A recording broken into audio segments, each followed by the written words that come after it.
Thank you for turning to page 121. Today we're going to take a look at an ebook offering from Mongoose Traveler 2nd, Referee's Briefing number 1, Companies and Corporations. When I first looked at this a couple of years ago, I thought it was going to be about megacorps in Traveler, and I'm always interested in that topic, and I've read a lot of articles about it. But when I read further into this, it's not about megacorporations, it's about corporations. The smaller companies, these guys may only work in one subsector or even one star system. So there's a lot of ideas in here for smaller companies, and the way it's presented is pretty system agnostic. You can certainly put this pretty much anywhere in charted space, although it leans toward the Spinward Marches area. But you could use this also in any other 2D6 game or any other science fiction role-playing game. There's a lot of goodness in here, and there's a nice little treat at the end that I was really excited to see. So we're going to take a look at the whole book today. Spoilers, if you haven't read this and want to, and I'm going to show the whole book, so please beware. But today we're going to take a look at Referee's Briefing number 1, Companies and Corporations for Mongoose Traveler 2nd edition. All right, Mongoose Traveler 2nd edition has come out with some really nice books. This is one of them. The Referee's Briefing, Companies and Corporations. This is number 1, and there are 6 in this series. They're all available as ebooks only, either through Mongoose itself or through DriveThruRPG. They're both, these are, the early ones are $5.99. I think the last one was $6.99. I paid $5.99 for this guy when I picked it up. And let's take a look at when this was, there we go, that's a little bit better picture. This was released in 2016 and was written by Martin J. Doherty. Incredibly prolific travel writer, and one of the best around right now. So we go to the introduction, and it tells us what this is about. This would be your everyday companies, the companies that you have in your house and in your starship. They're so common, you don't even really notice their logo anymore, which is good for them. You've gotten so used to them that they become household products and household names. So we're going to go into some of them. Now, I'm going to warn you, there's 2 or 3 in here that I'm not even going to try to pronounce. I'll zoom in, you can do your own pronunciation, and then I'll refer to it by the common name given in the body of the text. But some of these are Vargir names and Volani, and I'm not going to try some of these. So, first section we have, this guy is 25 pages long, by the way. About 20 of that is text, and I'll show you the end, or about 19 of it is text. And I admit, $5.99 for about 19 pages of text is a fairly steep price. That's how it's priced. I felt this was worth the money that I put into it. I enjoyed it completely, and I've already pulled out 2 things that I'm going to be linking into my current Traveler campaign. So for that alone, it was worth the money. Plus, honestly, it's a good little read. So the first we have is Starlink Merchant Factors. It's a small corporation, operates interstellar trade and commerce sector. It has brokerages in several major, here, I'll blow this up. Brokerages in several major starports, especially along the Imperial, Ocelon, Ihate trade routes. And this is why I say that a lot of this book is more geared toward Behind the Club, in the Spinward Marches, because we deal with the Ocelon, Vargir, the Droin, more than anything else. There aren't any Kukri or Hiver units in here. So it's definitely geared more toward Behind the Claw. But again, there's no reason you can't take a lot of these and just kind of plunk them anywhere you want. So Starlink Merchant Factors Incorporated really just buys and sells cargo from passing starships. They're a cargo broker. They're good if you want to get some work out of them, and you can. They are viewed as the free trader's friend in that they will subsidize small free traders, and you can do a run for them, and they're known to pay on time. And once you get a good reputation with them, you can cash in on that reputation elsewhere. So it's kind of a neat little one, especially if you're running a game where your players want to be traders. This would be a good company to put into your campaign. TCA, it says right here, it's quite difficult to find out what TCA stands for. Those in the know reveal it's abbreviated for the Courier Alliance. Basically, they run a loose association of Type S Scout couriers. Basically, they specialize in small cargoes, small high-profit cargoes using essentially free starships. I thought this is a really intriguing idea. If you are a retired scout and you're operating a Type S Scout courier and you want to make some money, you get in with TCA. They specialize in small, high dollar routes and cargoes for what is essentially a free starship. You don't have to pay a mortgage on a Type S courier. You don't have to pay really maintenance or anything on it. That's all covered by the Imperium. So if you're running a campaign that features a Type S Scout, this would be a good company to get involved with. I thought that's where my campaign was going to go, but as I've said before, I think they're going to be pirates. We're still, unfortunately, about 2 more weeks out from playing that game because of everybody's schedules. Our next one up is Halberd Salvage and Rescue. It's primarily a salvage and shipbreaking company. In other words, once a ship is retired, it goes to their scrapyard. You can go there. We used to call these boneyards back a million years ago when I used to find parts for my Plymouth Fury or my, yes, AMC Gremlin. We used to go to boneyards. These were old scrapyards that had parts. And you would pull the part yourself, pay the guy for it, and then go take it and put it back on your car. That's basically what Halberd is. Salvage and rescue. Now we have Eclipse Lines. It's a small ship merchant line whose vessels are all named for a world or star with the word eclipse added. So Ihate, Eclipse, etc. And they really work with mostly Type 2 subsidized merchants on local routes or far traders on connecting routes. So basically, if you become a runner for them, you can just continue to work for them. And they will see to it that you get cargo. So it takes a lot of the speculation out of your cargo. One thing I found, at least in most of these corporations, is that they're on the up and up. They're not looking to scam the system or get away with a lot of crimes or anything like that. You can certainly add that aspect to your corporation when you choose to. But I thought that was kind of interesting that most of these are just legitimate business affairs. Now we go to Hardway. The Hardway shipping line gets its name from a comment someone made at its inception a few years ago. We're creating a shipping line, and we're doing it the hard way. Hardway was formed by a group of free trade or other independent ship operators who banded together to form a mutual benefit. Basically, it's a company. It's got a board of directors and such, and it's just a bunch of what would be contractors, except they're not contractors. They belong to the corporation at this point. They've signed on, and again, it's a small shipping line, so you can take smaller freights and things like that. They have company colors for the vessels and for uniforms for the crew, but none of that's really enforced. So a lot of this is the small trader friendly. All right, here we go. Here's one of the ones I'm not even going to try to say. It's a Vargir business group whose name is not surprisingly shortened to Kafir Naik for most purposes. A literal translation into Galangic is unfortunately impossible, but the idiom and general meaning can be presented as something like charismatic alliance of heroic starship leaders. So it's a Vargir trading group, and these are not guys that are going to suddenly go pirate on you. These are Vargir who are just merchants. They're looking to make a buck and have banded into essentially a charismatic alliance to make money. Their leadership changes fairly often by human standards, but it's a pretty stable group, and they are not pirates. In fact, they go out of their way to point out that they are not pirates. So it's kind of neat. I like the artwork in here too. It's nice art. So now we come down to industrial and manufacturing corporations. Also very important. You're going to be dealing with these either as someone who buys their products or someone who helps get and make their products. Outsystem Minerals is the first one of these that we deal with.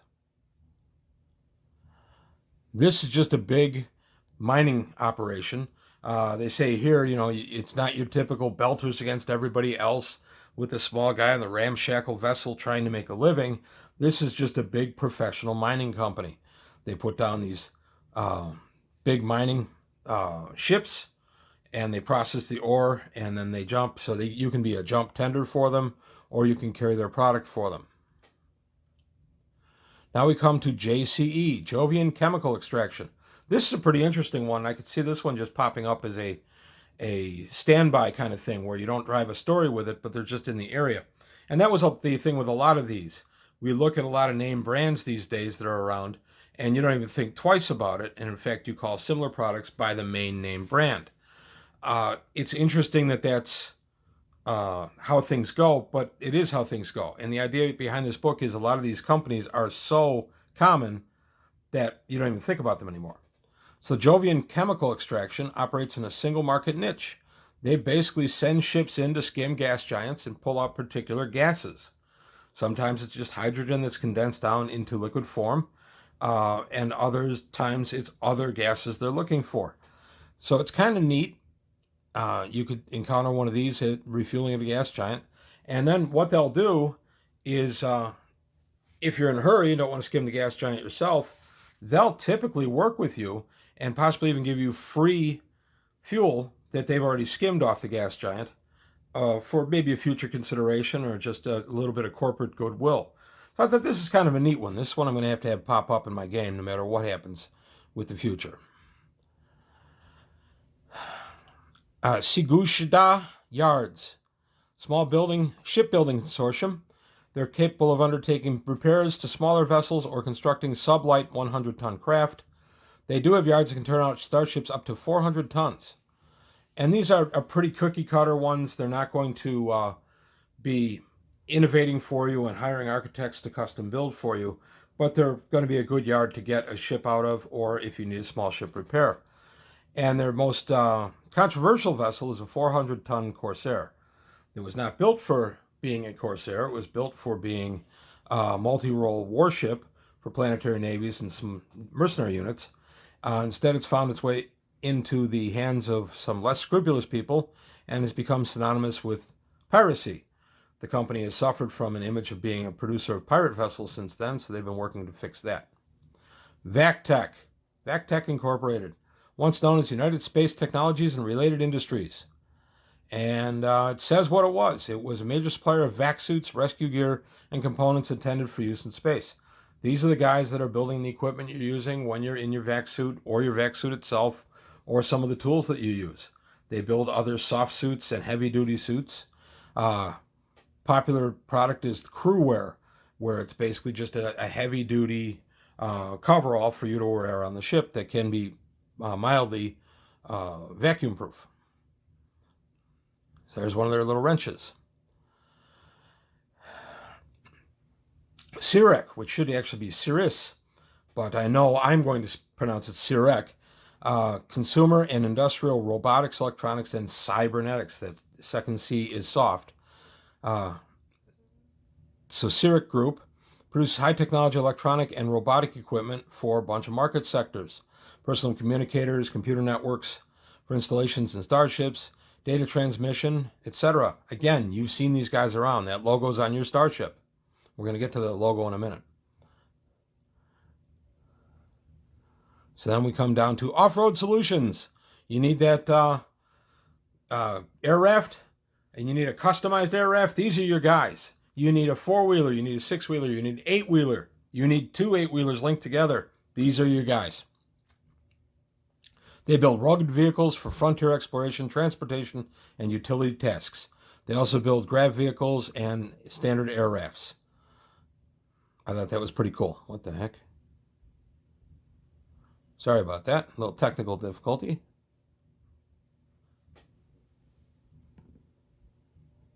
There we are.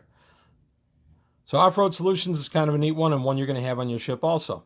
And now we look at other firms. Stellar Security Services. They view themselves as a diversified security provider. Stellar owns and operates just one starship, the patrol corvette Stalwart, but has several branches in different worlds providing other services. So the Stalwart can be hired out basically to protect your starport. They will not attack your enemies for you. They will go on limited pirate excursions, anti-pirate excursions. But mostly they're hired just as protection. They're going to sit there and show their flag and scare off any would-be pirates. Here's another one I'm not even going to try to say. This borderline unpronounceable name of a droid group has translated from the original Oinprith, Scholars suggesting the meanings range from favorable association to Trojan reaches insignificant event. The group is often referred to as VB or VEEB by most humans. It's a complete droid corporation with all of that, what that entails. So they are drone owned and operated, don't interact a lot with humans, but when they do, they either overpay extravagantly or they underpay extravagantly, and they're unpredictable by human standards. So a lot of fun with drone. If you've got a drone heavy game, this would be a really good corporation to use. Diversification Incorporated. This is a company that buys companies. They are highly diversified. They have interest in everything from shipbuilding to art galleries. And the idea is they buy a lot of companies, and as markets grow and fall, they ride the crest because they are so diversified that they're not going to suffer any kind of bad market experience. So again, that's somebody you might be able to interact with. Maybe they'd take you on as a small corporate freighter, and or maybe they want to convert your vessel to be some kind of transport for some of their VPs and things like that. The Jace Group. They don't really, these guys are kind of on the shady side. I kind of like this group. This is one of the ones I'm thinking introducing in my campaign. Basically, yeah, they're legal. What about that indictment? We beat that rap. We're fine. That's the Jace Group. They are, on the surface, quite respectable and law-abiding, and then once you scratch the surface a little bit, they're not so much. So this could be a good connection for your less than legal affairs. This would be a good fence for stolen goods. If, say, I don't know, your game went sideways and suddenly all your players are going to be pirates. Yeah, that's happening. The Jace Group is definitely going to be one of the contacts that my party deals with. Villani, Ashad, Shagmar, Colonial Services. Basically, you want to set up a colony? These guys will do it for you. They'll send a group of people out there.